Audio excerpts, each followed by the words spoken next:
ஏசாயா 41 அதிகாரம் 10 நீ பயப்படாதே, நான் உன்னுடனே இருக்கிறேன். திகையாதே, நான் உன் தேவன். நான் உன்னை பலப்படுத்தி உனக்கு சகாயம் பண்ணுவேன். என் நீதியின் வலதுகரத்தினால் உன்னை தாங்குவேன். நீ பயப்படாதே, நான் உன்னோடு இருக்கிறேன். ஆண்டவர் இந்த வருஷத்திற்கு நமக்கு கொடுக்கிற வாக்கு தத்துவம். ஒவ்வொருவரை பார்த்து ஆண்டவர் சொல்லுகிறார், என் மகனே நீ பயப்படாதே, நான் உன்னோடு இருக்கிறேன். என் மகளே நீ பயப்படாதே, நான் உன்னோடு இருக்கிறேன். ஏன் இந்த வார்த்தை ஆண்டவர் சொல்லுகிறார்? நீ பயப்படாதே என்று ஆண்டவர் சொல்லும் பொழுதே பயப்படுகிற காரியங்கள் நம்மை சூழ்ந்து வரும். பயப்படுகிற சம்பவங்கள் நம்மை சுற்றிலும் நடைபெறும். நம்மை பயப்படுத்துகிற காரியங்கள் தேசத்தின் மீது திரளாக எழும்பி வரும். இது கடைசி காலம், ஆண்டவருடைய வருகையின் காலம், தீங்கு நாட்கள் என்பதாக வேதம் சொல்லுகிறது. கொடிதான தீங்கு நாட்கள். ஆகவேதான் பயப்படுகிற செய்திகள் வந்து கொண்டே இருக்கிறது. ஒன்று மாற்றி ஒன்று, ஒன்று மாற்றி ஒன்று. ஒன்று முடிவடையும் என்று நினைக்கும் பொழுது அடுத்தது, இதோடு முடிந்துவிடும் என்று நினைக்கும் பொழுது அடுத்த காரியம். இப்படி தொடர்ச்சியாக வந்து கொண்டே இருக்கிறது பயப்படுத்துகிற காரியங்கள். இனி இப்படித்தான் உலகம் இருக்கும். ஆண்டவர் சொன்னது, இருள் பூமியை மூடும், காரிருள் ஜனத்தை சூழ்ந்து கொள்ளும். கடைசி காலம் இப்படித்தான் இருக்கும். ஆனால் ஆண்டவர் சொல்லுகிறார், நீ பயப்படாதே, நான் உனக்கு வாக்கு கொடுக்கிறேன். என் மகனே நீ பயப்படாதே, என் மகளே நீ பயப்படாதே. என்ன மாதிரி செய்திகள் வந்தாலும், எந்த மாதிரி சம்பவங்கள் உன் கண்ணெதிரே நடந்து கொண்டிருந்தாலும் நீ பயப்படாதே. என்னை தாக்கி விடுமோ, நான் பாதிக்கப்பட்டு விடுவேனோ, நான் முடக்கப்பட்டு விடுவேனோ, மரணம் என்னை வாரிக்கொள்ளுமோ, அவ்வளவுதானோ என்று நீ பயப்படாதே. ஏன் தெரியுமா? நான் உன்னோடு கூட இருக்கிறேன். வானத்தை பூமி உண்டாக்கின தேவன் நான் உன்னோடு கூட இருக்கிறேன். வானம் எனக்கு சிங்காசனம், பூமி எனக்கு பாதபடி என்று சொன்ன சர்வ வல்லமுள்ள தேவன் நான் உன்னோடு கூட இருக்கிறேன். சிங்கத்தின் வாயை கட்டி தானியேலை விடுதலையாக்கி கொண்டு வந்த தேவன் நான் உன்னோடு கூட இருக்கிறேன்.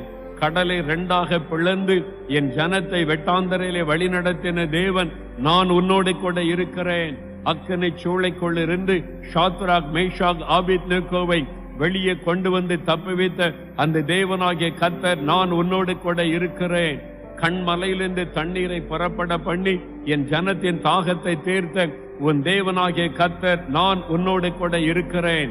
காற்றையும் கடலையும் பார்த்து இறையாதே அமைதலாய் இரு என்று அமைதல் படைத்தன தேவன் நான் உன்னோட கூட இருக்கிறேன்.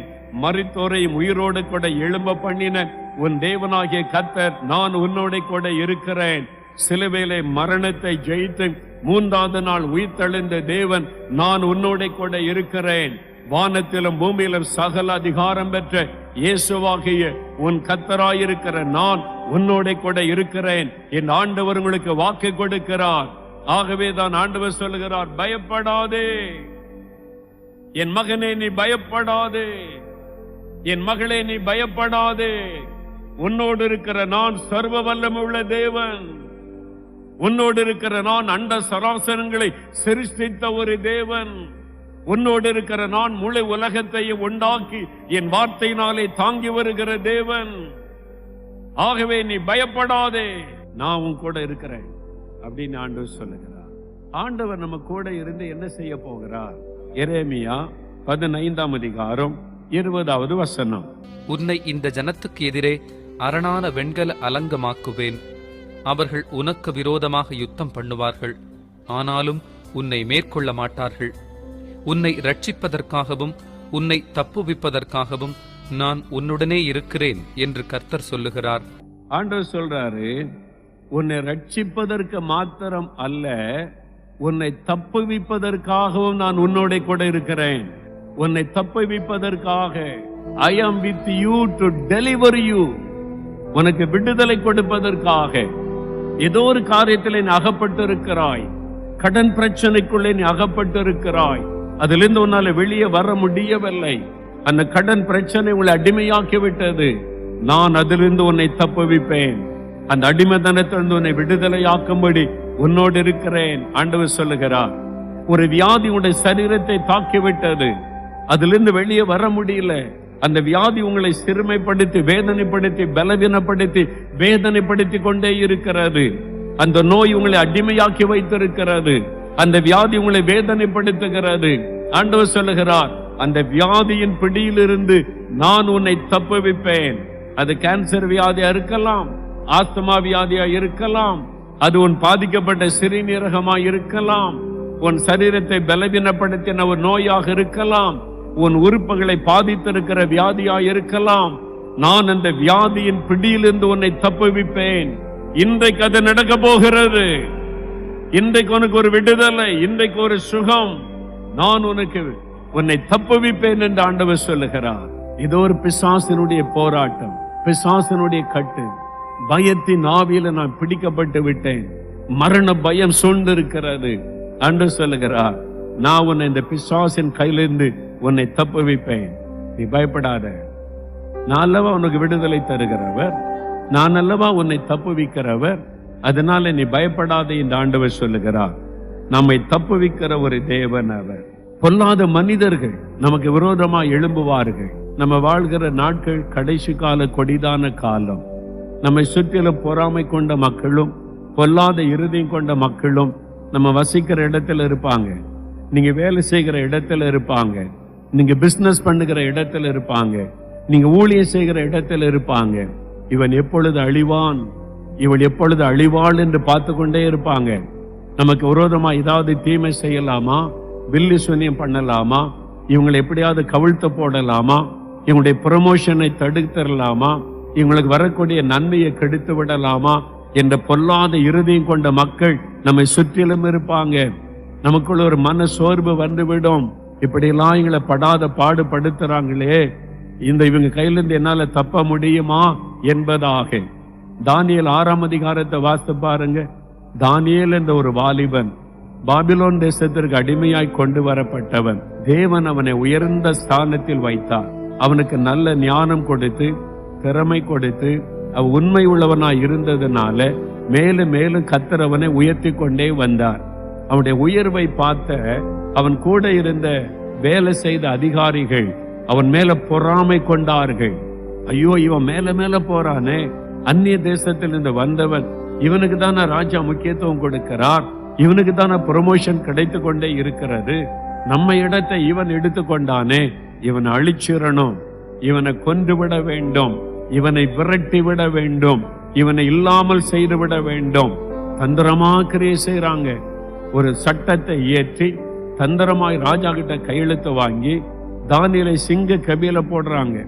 சிங்க கபி, சிங்க அவனை சாப்பிட்றோம், அவ்வளவுதான், அவன் வாழ்க்கை முடிந்தது. சிங்க கபியில குகையில பசியோடு இருக்கிற சிங்கத்துக்கு இரையாக்கப்பட்டு விட்டான் அப்படின்னு நினைக்கிறாங்க. ராஜா சொல்றார் தானியேலை பார்த்து, அதான் ரொம்ப ஆச்சரியம். தானியேல் 6ஆம் அதிகாரம் 16ஆம் வசனத்துல, தானியேலே, நீ இடைவிடாமல் ஆராதிக்கிற உன் தேவன் உன்னை தப்புவிக்க வல்லவராயிருக்கிறார். அல்லேலூயா. இவர்கள் உனக்கு விரோதமாய் பொறாமையோடு எழும்பலாம், உன்னை சிங்க கபியிலே போடும்படியான சட்டத்தை கூட இயற்றலாம், ஒருவேளை சிங்கத்தின் அந்த குகையினுடைய வாசலை திறக்கலாம், உன்னை சிங்கத்துக்கு மத்தியிலே கீழே போடலாம். ஆனால் நீ இடைவிடாமல் ஆராதிக்கிற ஒரு தேவன், நீ நம்பி இருக்கிற தேவன், உன்னை உயர்த்தி வைத்திருக்கிற தேவன், அவர் உன்னை தப்புவிக்க வல்லமை உள்ளவர். ஒரு ராஜா தானியேலை தைரியப்படுத்துகிறார். அதே மாதிரி அடுத்த நாள் காலையில சிங்கங்கள் தானியேலை சேதப்படுத்தாதபடி தானியேல் உயிரோடு வெளியே கொண்டு எடுக்கப்பட்டார், தப்புவிக்கப்பட்டார். தானியேலை தப்புவித்த தேவன் உங்களையும் தப்புவிப்பார். உங்களை சுற்றில சிங்கங்கள் பட்சிக்கும்படி பீறி கொண்டு வரலாம், கர்ஜித்து கொண்டு வரலாம். ஆனா யூதா கோத்திரத்தின் சிங்கம் ஆண்டவர் இயேசு கிறிஸ்து உங்களுக்கு துணையாய் நின்று கொண்டிருக்கிறார். ஒருவரும் உங்களை சேதப்படுத்த முடியாதபடி, ஒருவரும் உங்களை அழித்து விட முடியாதபடி அவர் உங்களை தப்புவிக்க வல்லமை உள்ள ஒரு தேவன். அவர் உங்களை தப்புவிப்பார். என் ஆபத்து வேண்டுமானாலும் வரட்டும், எத்தனை பொல்லாத மனிதர்கள் எழும்பட்டும், என்ன தீங்கு வேண்டுமானாலும் செய்ய முயற்சிக்கட்டும், கர்த்தர் உங்களை தப்புவிக்க வல்லவர். ஒரு குடும்பத்தார் பாருங்க, பேங்க்ல வேலை செய்தாங்க, பெரிய ஆபீசரா மேனேஜரா இருந்தா 3 வருஷத்துக்கு ஒரு முறை அங்கங்க மாத்திருவாங்க. கேரளாவுக்கு போங்க, ஆந்திராவுக்கு போங்க, வட இந்தியா போங்கன்னு மாத்திடுவாங்க. அப்படியே அந்த பேங்க் ஆபீசர்ன்றதுனால இவங்க அப்படியே மாறி மாறி பல இடத்துக்கு போனதுனால கடைசியில ரிட்டையர்ட் ஆன பிறகு சொந்த ஊர்ல வந்து குடியிருப்பதற்கு ஒரு வீடு கட்டினாங்க. அழகான ஒரு வீடை கட்டி சொந்த இடத்துல, சரி நம்ம இந்த ரிட்டையர்ட் ஆகிற வயசு வரைக்கும் யாருக்காவது வாடகை கொடுக்கலாமேன்னு சொல்லி ஒரு ஆள் வந்தாங்க. அவங்கள நம்பி வாடகை கொடுத்தாங்க. அதனால அந்த ஆளுக்கு வாடகைக்கு பல வருஷமா அந்த ஆள் வாடகைக்கு இருந்தார். இப்போ அவங்க வேலையெல்லாம் முடிச்சு ரிட்டையர்ட் ஆயிட்டு, வயசு ரிட்டையர்ட் ஆன பிறகு, ஓய்வு பெற்ற பிறகு இனிமே சொந்த ஊர்ல சொந்த வீட்டுல இருக்கலாம் அப்படின்னு சொல்லி ஊருக்கு திரும்பினாங்க. வந்து சொன்னாங்க, ஐயா நாங்க இப்ப ரிட்டையர்ட் ஆயிட்டோம், வயசான காலத்துல எங்க சொந்த வீட்டுல இருக்க வேண்டியதான் வீடு கட்டினோம், இனிமே அந்த வீட்டை எங்களுக்கு கொடுத்துருங்க அப்படின்னு கேட்டாங்க. அந்த ஆளு பாருங்க, பயங்கரமான இருதயம் உள்ள ஆளு. இந்த வீடு உங்களுக்கா? நாங்க தானே இத்தனை வருஷம் இருக்கோம், 20 வருஷமா நாங்க தானே இருக்கோம், இந்த வீடு எங்களுக்கு தான் சொந்தம் அப்படின்னு பாருங்க, இந்த வீட்டை தனக்கு சொந்தமாக்க முயற்சி பண்ண ஆரம்பித்து விட்டான். இவங்க எவ்வளவு போய் அன்பா பேசி பார்த்தாங்க. இவங்க ஒரு அருமையான தாழ்மையான கிறிஸ்தவர்கள். அன்பா போய் பேசி பார்த்தாங்க, கேட்கல. அவன் இவங்களை மிரட்ட ஆரம்பிச்சுட்டான், இந்த பக்கமே வந்துடாதங்க நீ. அந்த வீட்டை தனக்கு சொந்தமாக்கி கொள்ள அவன் பிரயாசப்பட்டு விட்டான். அதனால இவங்களை மிரட்டினான். இவங்களுக்கு என்ன பண்றதுன்னு தெரியல. இவங்க ரொம்ப சாந்தமா அமைதியான ஒரு குடும்பம், நேர்மையா நடக்கக்கூடியவங்க, எந்த தொந்தரவும் இல்லாம அமைதியா கடைசி காலத்துல வாழணும்னு விரும்புறவங்க. ஐயோ இந்த ஆள்கிட்ட போய் எப்படி நம்ம சண்டை போட முடியும், என்ன செய்வது? போலீஸ்ல போய் சொன்னாலும் பல வழக்குகள், அவன் என்ன சொல்லுவானோ, நமக்கு நீதி கிடைக்குமோ கிடைக்காதோ. ஆண்டவர்கிட்ட போய் ஜெபம் பண்ணாங்க, ஆண்டவரே அந்த வீட்டை எங்களுக்கு வாங்கி கொடுங்க, அநியாயமா எங்க வீட்டை சொந்தமாக்கி கொள்றான், எங்களுக்கு ஒரு அற்புதம் செய்யுங்கன்னு சொல்லி. அந்த மனுஷன் என்ன பண்ணா, இவங்களை விட்டு வைக்க கூடாது, இவங்களை முடக்கிடணும் அல்லது இவங்க அழிச்சிடணும்னு சொல்லி ஒரு மந்திரவாதியை போய் பார்த்தான். ஐயா ஒரு ஆள் மேல மந்திரம் பண்ணணும், உன்னால என்ன செய்ய முடியும்? என்னால என்ன வேணாலும் செய்ய முடியும், நீ எவ்வளவு பணம் கொடுக்கறியோ அதுக்கு ஏற்றபடி மந்திரம் செய்வேன். கைய காலம் முடக்கணுமா, அதுக்கு இத்தனை 1000 கொடு. அவங்கள படுக்கையில் ஆக்கணுமா, இத்தனை 1000 கொடு. நீ கொடுக்கிற பணத்தை வச்சு நான் மந்திரவாதம் பண்ணுவேன். இல்ல அவங்க இருக்கக்கூடாது, அவங்க அழிஞ்சு போயிடணும். என்னையா சொல்ற? ஆமா, அப்பதான் அந்த வீடு எனக்கு சொந்தமாகும். அவங்க உயிரோடு இருந்த அந்த வீட்டை நான் சொந்தமாக்கிற முடியாது, அவங்கள அழிச்சிடணும்னு சொல்லி. பாருங்களேன் எப்படி நல்ல இருதயம் பாருங்க. பொல்லாத இருதயம் கொண்ட மக்கள் நிறைந்த ஒரு உலகத்திலே வாழ்ந்து கொண்டிருக்கிறோம். அவன் போய் மந்திரவாதி கிட்ட ஆயிரக்கணக்கா பணம் கொடுத்து அவனுடைய போட்டோவெல்லாம் கொடுத்து, இதான் அவனுடைய போட்டோ, இதை வச்சு மந்திரம் பண்ணுன்னு சொன்னான். அவன் சொன்னான், இந்த குறிப்பிட்ட நாள்ல, வாரத்துல இந்த நாள்ல தான் மந்திரம் செய்யணும், ரத்த பலியெல்லாம் கொடுக்கணும், இவ்வளவு பணம் கொடுன்னு சொல்லி வாங்கி கொண்டான். நடு ராத்திரில உட்கார்ந்து அவன் மந்திரம் செய்ய ஆரம்பிச்சான். அந்த மந்திரம் செய்யற இடத்துல உட்கார்ந்து ரத்த பலியெல்லாம் மிருகங்கள் பறவைகளை பலியாய் கொடுத்து போட்டோ வச்சு மந்திரவாதம் பண்றான். அப்படியே மந்திரம் போட்டுக்கிட்டே இருக்கான், அப்படி புகை எழும்பிக்கிட்டே இருக்குது. இப்ப அந்த அசுத்த ஆவி வரும். இப்ப மந்திரவாதம் பண்ணும்போது அந்த பலி செலுத்துறதுனால அந்த அசுத்த ஆவி அவனை தேடி வர கண்ட்ரோல் பண்ணி வைத்திருப்பான். அந்த ஆவியை ஏவுவான், அவங்களை போய் முடக்கி விடு, அழித்து விடு என்று சொல்லி. அந்த அசுத்த ஆவிக்காக மந்திரவாதம் பண்ணி பண்ணி காத்திருக்கிறான். ரொம்ப நேரம் மந்திரவாதம் பண்ணிக்கிட்டே இருக்கிறான். இப்ப அந்த ஆவி வரும், அந்த அசுத்த ஆவியை அனுப்பி அவங்களை அழிச்சிடலான்னு சொல்லி காத்திருக்கிறான். திடீரென்று பிரகாசமான ஒரு வெளிச்சம் அந்த அறைக்குள்ள. என்னடா இது, நம்மாளு இருட்டுல தானே வருவாரு, இவரு வெளிச்சத்துல ஒருத்தர் வந்து நிக்கிறாரு. இவனுக்குள்ள பயம் வந்து விட்டாரு. அவன் ஆச்சரியமா பார்த்தா இயேசு கம்பீரமாய் வந்து நின்றார். இயேசு வந்து நின்றார். அவன் மந்திரம் போட்டது அசுத்தாவியை வர வைப்பதற்கு. வந்திருக்கிறது யாரு? வானத்தை மீண்டும் உண்டாக்கின இயேசு வந்து நிற்கிறார். இவன் பயந்து நடுங்க. அவனுக்கு தெரியும், இவர் பேர்ல மந்திரவாதம் பண்ண நம்ம செத்து போயிருவோம். நீங்க எங்கேயாவது கேள்விப்பட்டிருக்கீங்களா? இயேசுவை வச்சு யாராவது மந்திரவாதம் பண்ணி கேள்விப்பட்டிருக்கீங்களா? கேள்விப்படவே முடியாது. இயேசு வச்சு அந்த மந்திரவாதம் பண்ண சொல்லுங்க பாப்போம். அவ்வளவுதான், ஒருத்தனை செய்ய மாட்டான். மந்திரவாதி கேட்டு பாருங்க, அவனுக்கு தெரியும் இயேசுவை வச்சு மந்திரவாதம் பண்ணவே முடியாதுன்னு தெரியும். அவர் பரிசுத்தமுள்ள தேவன், அவர் மந்திரத்திற்கு கட்டுப்படுகிறவர் அல்ல. அதே சமயத்துல எதை வச்சு மந்திரவாதம் பண்ணுவேன் நான் கேட்டு பாருங்க. நீங்க ரகசியமா கேட்டா சொல்லுவான், எதை பக்தியா இவங்க கடவுள் கும்பிடுறாங்களோ அவளெல்லாம் அவன் அடக்கி வச்சிருக்கிறான். அவன் கூப்பிடுவான் அந்த ஆவியவா, நான் சொல்ற இடத்துக்கு போய் செய்யன்னு சொல்லி. இதுதான் உண்மை. நான் ஒரு மந்திரவாதியா இருந்த ரட்சிக்கப்பட்ட ஒரு ஆளோடு பேசினேன். அப்ப அவர் இதெல்லாம் சொன்னார், இந்த ஆவிகளை என்னென்ன விதமா மந்திரவாதம் செய்து கட்டுப்படுத்த முடியும், இதையெல்லாம் நாங்க கட்டுப்படுத்தி தான் மந்திரவாதம் செய்வோம் என்பதாக அவர் சொன்னார். இதான் உண்மை. இப்ப இந்த மந்திரவாதி இயேசுவை பார்த்தவன நடுக்கம் வந்து விட்டது. என்னடா இது இவர் வந்து நிக்கிறாருன்னு சொல்லி இயேசு வந்து சொன்னார், என் பிள்ளைகளுக்கு விரோதமாய் மந்திரவாதம் பண்றியா? என் பிள்ளைகள் அவர்கள். என் பிள்ளைகளுக்கு விரோதமாய் மந்திரவாதம் செய்ய உனக்கு எப்படி துணிகரம் வந்தது? என் கரம் உனக்கு விரோதமாய் எழும்பும். ஆண்டவர் சொன்னார், என் பிள்ளைகளுடைய வீட்டை விட்டு அவளை வெளியேற சொல், அல்லது என் நியாய தீர்ப்பு வெளிப்படும், என் கரம் நீட்டப்படும், நீ சொல் என்று சொல்லிவிட்டு இயேசு மறைந்து விட்டார். அவ்வளவுதான். இவன் பயந்து நடுங்கி மந்திரத்துல மூட்டை கட்டிதான். அடுத்த நாள் காலையில் அவனை வர வச்சு, நான் மந்திரவாதம் பண்ண ராத்திரி எல்லாம் அவன் இயேசு வந்தது சொன்னதெல்லாம் சொல்லல. இவன் என்ன சொன்னா, இல்ல நான் மந்திரவாதம் பண்ணி பார்த்தேன், அந்த வீட்டு மேல தோஷம் இருக்குது, அந்த வீட்டுல நீங்க இருந்தீங்கன்னா உங்களுக்கு மரணம் ஏற்படுற வீட்டுல உடனே வீட்டை காலி பண்ணிருங்க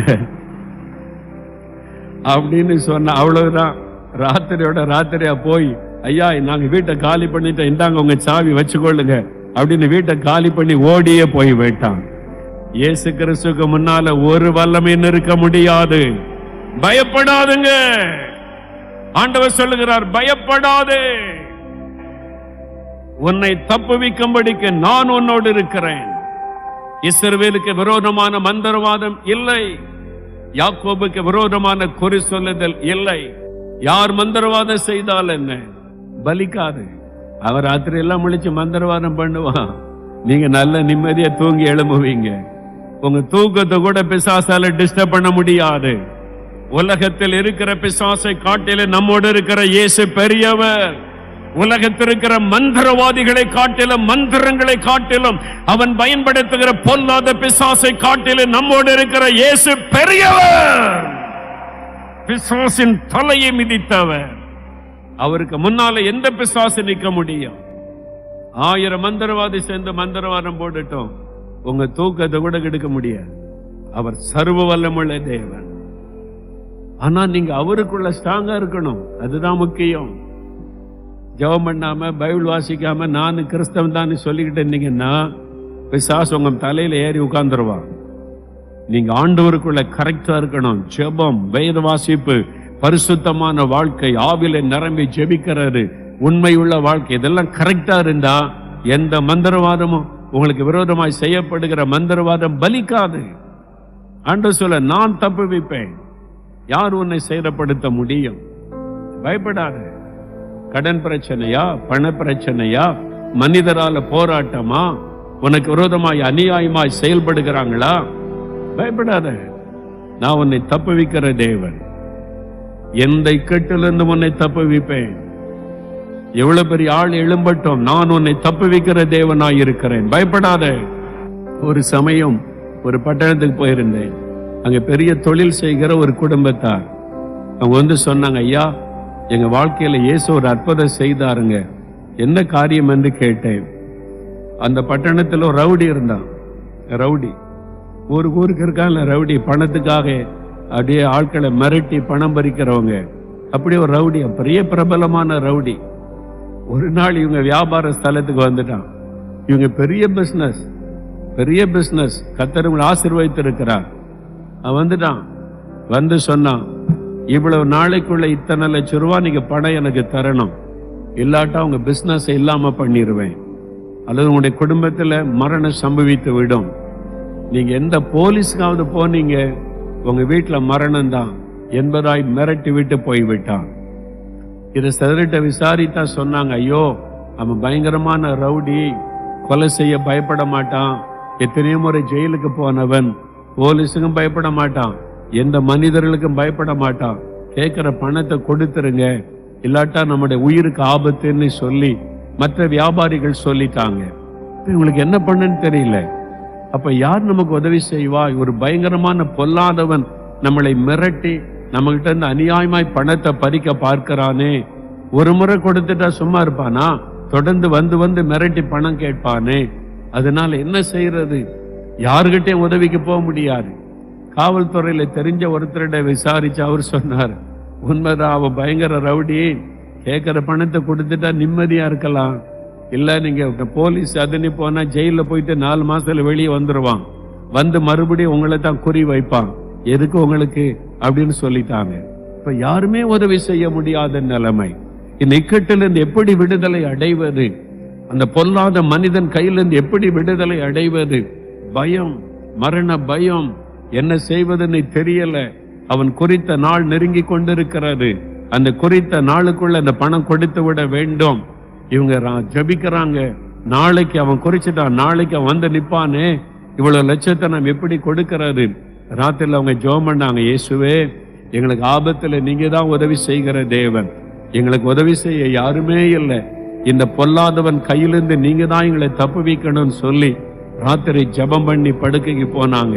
அடுத்த நாள் காலையில எழுந்த போது ஒரு பயம், இயற்கையா எல்லா மனிதர்களுக்கு இருக்கிற மாதிரி. ஒரு பக்கம் விசுவாச ஜெபம் இருந்தாலும் இன்னொரு பக்கம் ஒரு சின்ன பயம், அவன் வந்துருவானோ, என்ன பதில் சொல்லுவது என்று சொல்லி. ஆனா ஒரு செய்தி வந்தது, இரவு நேரத்துல இரவோடு இரவாக 2 குரூப்புக்கு சண்டை வந்ததுல அவன் கொலை செய்யப்பட்டு விட்டான். அவன் மரித்து போய்விட்டான், உலகத்துல இல்ல, அவன் மரித்து போய்விட்டான் என்ற செய்தி வந்தது. இல்லவே இல்லை, போய்விட்டான்.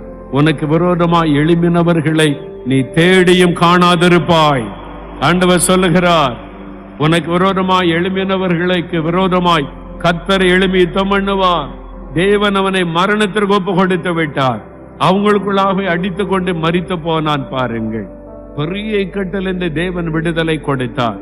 எனக்கு அன்பானவர்களே, நீங்க எந்த ஆபத்தில் இருந்தாலும் உங்களை தப்புவிக்க அவர் உங்களோடு கூட இருக்கிறார்.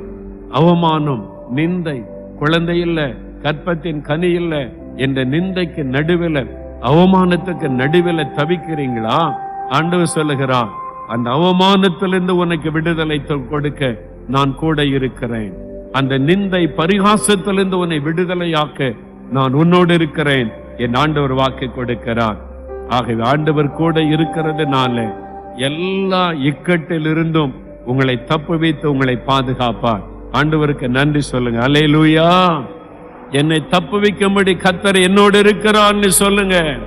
இந்த வியாதியின் பிடியில் இருந்தவர் தப்பு வைப்பார். பொல்லாத மனிதர்கள் கையில் இருந்தவர் தப்பு வைப்பார். பொல்லாத பிசாசின் கையில் இருந்தவர் என்னை தப்பு வைப்பார். இந்த இக்கட்டில் இருந்தவர் என்னை தப்பு வைப்பார் சொல்லுங்க. இந்த வருடம் ஆண்டவர் உங்களை நெருக்கி கொண்டிருக்கிற எல்லா போராட்டத்திலிருந்து விடுதலை கொடுத்து தப்பு வைத்து வழி நடத்துவார். பிரியமானவர்களே, இயேசு கிறிஸ்துவின் நாமத்தில் உங்கள் யாவருக்கும் என்னுடைய அன்பின் நல்வாழ்த்துக்கள். ஆண்டவர் சொல்றாரு, உங்களை பார்த்து, என் மகனே நீ பயப்படாதே, இந்த வருஷம் மாத்திரம் இல்ல, கடைசி வரைக்கும் நான் உன்னோடு கூட இருக்கிறேன். நான் கூட இருக்கிறதுனால நீ பயப்படாதே. என் மகளே நீ பயப்படாதே, நான் உன்னோடு இருக்கிறேன். அதான் ஆண்டவர் கொடுக்கிற வாக்கு தத்துவம். ஆண்டவர் சொல்றாரு, உன்னை ரட்சிக்கிறதற்கு மாத்திரம் இல்ல, உன்னை தப்புவிப்பதற்கும் நான் உன்னுடனே கூட இருக்கிறேன். நீ பயப்படாத, உன்னை தப்புவிக்கிறதுக்கு நான் இருக்கிறேன் கூட. அப்போ ஆபத்து உண்டாக்குற பொல்லாத மனிதர்கள் நிறைந்த உலகம், நான் வாழ்கிற இந்த உலகம் பொல்லாத ஒரு உலகம். நம்ம எப்படியாவது அகப்படுத்தணும், சிக்க வைக்கணும், எதிலாவது நெருக்கணும்னு சொல்லி நமக்கு விரோதமாக எழும்புகிற பொல்லாத மனிதர்கள் ஒரு பக்கம், ஒரு சிங்கத்தை போல பீறி போடுவதற்கு எழும்புகிற மக்கள் இன்னொரு பக்கம், கெர்ச்சிக்கிற சிங்கம் போல பிசாசு ஒரு பக்கம், நம்மை ஏதாவது ஒன்றில் அகப்படுத்தணும், நம்ம அழித்து போடணும், நம்முடைய காரியத்தை அபகரித்து கொள்ளணும்னு சொல்லி பயப்படுத்துறவங்க, நமக்கு விரோதமாய் செயல்படுகிற மனிதர்கள் மாத்திரம் இல்லை, பொல்லாத ஆவிகள், மந்திர பில்லிசோனிய வல்லமைகள் என்று எத்தனையோ ஆபத்துகள். ஆண்டவர் சொல்றாரு, இந்த உலகம் அப்படிப்பட்டது தான், நீ பயப்படாத, நான் கூட இருக்கிறேன் உன்னை தப்பு வைப்பதற்கு. சாத்தான் எத்தனை விதமா உனக்கு விரோதமாக எழும்பட்டுமே, நான் உன்னை தப்பு வைக்க கூட இருக்கிறேன் அப்படின்னு ஆண்டவர் சொல்றார். இப்ப ஆண்டோட இருதயத்துல கை வைத்து சொல்லுங்க, உங்க வாக்குத்தத்தத்தை விசுவாசிக்கிறேன், நீங்க ஏன் கூட இருங்க, என்னை நடத்துங்க, இந்த ஆசீர்வாதத்துல கட்டளையிடுங்க, நீ ஜெபம் பண்ணுங்க, நாம் ஜெபிக்கலாம். தகப்பனே, அருமையான இந்த பிள்ளைகளுக்கு நீர் கொடுத்த வாக்கு தத்தத்திற்காய் ஸ்தோத்திரம். நீ பயப்படாதே, நான் உன்னோடு இருக்கிறேன் என்று வாக்கு கொடுத்த தேவனுக்கு ஸ்தோத்திரம். ஆண்டவரே, நீ தப்புவிக்கிற ஒரு தேவன். எந்த ஆபத்தில் இருந்தாலும் உம்முடைய பிள்ளைகளை தப்புவித்தருளும். இயேசு கிறிஸ்துவின் நாமத்தில் வியாதியின் பிடியிலிருந்து தப்புவியும்.